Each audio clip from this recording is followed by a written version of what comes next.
Hey, what is up YouTube? Kolst here, and we're back with another arena related video because this should be the last video I'm making for the Festival of Legends rotation, because they have just announced the mini set for Festival of Legends, which is Audiopocalypse. And they haven't released this information yet, but generally speaking, when there's a mini set, that is the end of an arena season, and that means there may be a new rotation. Of course, we still don't know yet because they haven't announced it, but this may stay standard, or they might do another rotation. We just don't know yet. But in any case, it does mean there will be 38 new cards entered into the arena. But before we talk about that, I just want to mention I will be doing a slight update to my tier list because there were some stealth balance changes made in the last adjust that it took a while for me to figure out. So we will talk about that towards the end. But with that, let's just talk about the mini set.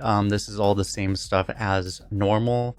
It's going to be launching on Wednesday, actually, because I believe Monday is Memorial Day in America, so that's why they're doing it a day late. Usually they do it on Tuesday, but it's the same things. You can buy it, $14.99, 2,000 gold. They also have the all golden version. Because I have so much gold from Arena, I will be buying the all golden version on probably at least 2 of my accounts. But just to know, that is an option. If you want dust, by the way, if you have a lot of gold or you want to dump a bunch of money, it is a reasonable value, so it's an option. But with that, let's just talk about the cards. They have announced 3 cards here, which I believe are all warrior. And the big thing to note with these cards is that dual class cards are back. We'll talk about this one last because this is just a warrior card, but the first 2 dual class cards they have announced here are both warrior demon hunter. First one here is abyssal bassist. 7 mana 4/7 demon with taunt and lifesteal, which critically costs 2 less for each weapon you've equipped this game. Especially in warrior, but also in demon hunter lately. Demon hunter is a lot of those like common rarity one attack weapons and stuff. Both of these classes you're likely to have a fair number of weapons, and this thing is discounted by 2 for each weapon, so you really only need 1 weapon to make this good. Because if it's a 5 mana 4/7 lifesteal taunt, even in this meta of power creep, I think that's still considered pretty good, especially if you're trying to play a defensive strategy. So this is just a really good card. It's a common rarity. You can see a lot. And also it's a demon, so there are some big demon synergies in Demon Hunter as well.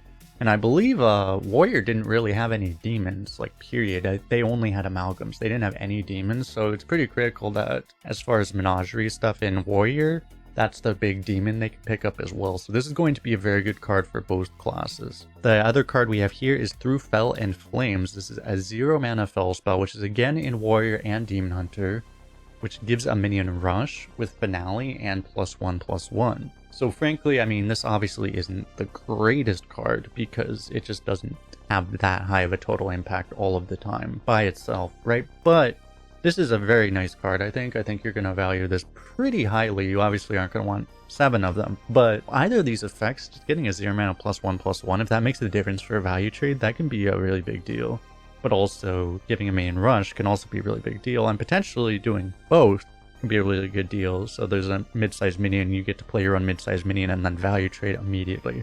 It's very, very nice. I think it's one of those cards you'll be really happy to have 1 or 2 of in your deck, so it's a pretty good card there. Notably as well good whether you're the aggressor or the defender, so I think this is a very nice card.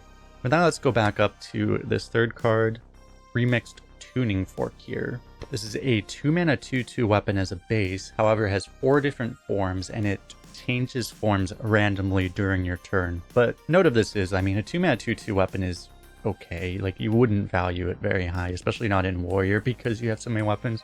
But all these forms make it very good. The first form is gain +2 attack, so it makes a 4/2 weapon, which is pretty insane for 2 mana, right? And that's 8 base damage, very good. Second form is probably the worst one, which is gain 5 armor, but sometimes you might just need armor, so it might be nice, but that's probably the weakest form. The third form, which probably will be the best form a lot of the time, but it's obviously situational, is it gains cleave. It damages minions adjacent to whatever it attacks. So a 2 damage cleave is not always going to be enough to clear stuff, but I mean, you're basically getting a consecration there, right? You might have to pay health, but you get 2 of them, right? So that's insanely powerful as well. And then the fourth option here is Battlecry Discover a Taunt minion. So You know, kind of like if you could choose between a 2-mana 2/2 weapon and a 2-mana 2/3 taunt with the same effect, it's gonna depend, right? You can get some very nice taunt minions like the new demon here. So, and this is for each one you equip this game. It doesn't have to like see it or anything, so this would automatically be discounted. So that's some pretty nice synergy there. And with that, that is it for the cards they've announced so far. I believe that's probably all of it for Warrior. I don't know, because they're dual class, maybe there's going to be more. Let's check, because this is the reveal schedule here. They are going to be revealing all of the cards over the next few days. I think everything's announced by Monday, so I'll probably release in like 2 or 3 videos covering all of these as they are released as well. I don't see a particular icon for Warrior unless I'm missing it, so it's possible they're finishing up Warrior with some of these reveals that are happening tomorrow. But with that, that is it for the mini set. Now I want to talk about this arena change which we had, which I believe was actually an accident, but it is impacting the arena now. So I have Paparazzi here on HS Replay, which is a stat website for Hearthstone, including the arena. And why do I have this pulled up, you might ask? Well, Paparazzi was a card that they particularly nerfed in offering rate in arena across all classes. In the very beginning, it was very common. If you're not familiar with this card, this is the card where you discover a legendary minion. It obviously had a lot of issues. It made legendaries not feel like legendaries, kind of made the mode into more of a slots machine than it already is, so it was rightfully nerfed, I think. However, let's look at what's actually going on with this card here, because if you look in Death Knight, it's in 7% of decks. That's actually higher than a lot of classes, but that's because Death Knight has a lower card pool than other classes. So like Demon Hunter, you see here only like less than 5%, Druid about 5%. Then you look at Hunter, whoa, 24%. And it turns out, if you look at all the classes, it's not just Hunter that's true for.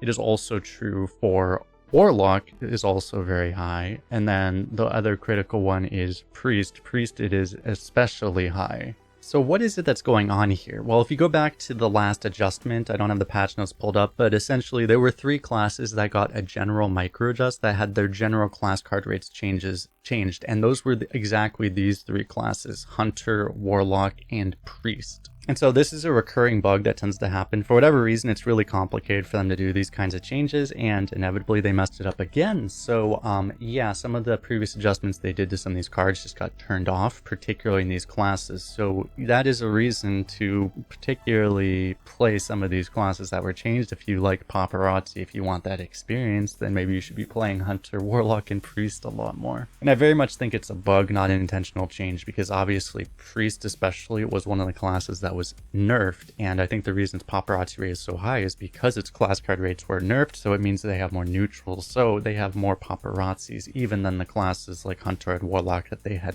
buffed. So I guess you can look at this as it was a stealth buff to Priest, for example. Maybe Blizzard just didn't want Priest to go away. I don't think it was. I think I'll say probably in the title this was a secret buff to Priest, because I think it was a secret to Blizzard as well. I don't think they realized they did it. But of course, it's a stealth buff nonetheless, and I think it's part of the reason that Priest hasn't fallen in win rate quite as much as we might have expected it to with how hard they were supposedly nerfed. But with that, I want to make some slight fine-tunings to my tier list here, because I believe this was the tier list, maybe it looks something like this, that I had made in pretty shortly after the last patch. Now that there's been a bit more data come in, I think we can update this a little bit. The biggest change was that Hunter specifically was nerfed way harder than I anticipated, partially because of the Paparazzi bug, but also just it was a huge buff for Hunter specifically. So I actually commented below on that video, Hunter is definitely A tier, so I'll move it up here, but I'm actually going to make one more set of changes here. I think Hunter is really good. I'm not quite going to put it on S tier. I think if you're a good Hunter player, I particularly am very good with Hunter. I haven't gotten to play it yet, but Hunter seems really good. I think if you're good at Hunter, Hunter might be an S tier. But I think an average player who isn't particularly used to playing like a Hunter isn't going to be able to actualize that. So the change I'm going to make here is that I'm actually going to dump everyone else out of Hunter's tier, because I do think Hunter is very good. So I'm actually going to move all of these classes out of the A tier so that Hunter can have that tier to itself. Because this is, I think, basically representative of the meta right now. There's Warrior and Shaman are just clearly very good. Hunter is very good as well. And then there's all these other classes that are basically playable. You're not happy, but you can get a good deck with them, but they're not going to be very consistent. And then there's the 3 classes at the bottom, which, you know, you're not too happy to have at all. But with it, that is it with this video. Make sure to like the video, subscribe, and comment whatever you want down below. It will help out the channel for the algorithm and all that. But yeah, let me know if you're looking forward to the new meta. I will definitely be looking forward to just anything changing at this point. So thanks a lot for hanging out, everyone. We'll see you guys in the next one.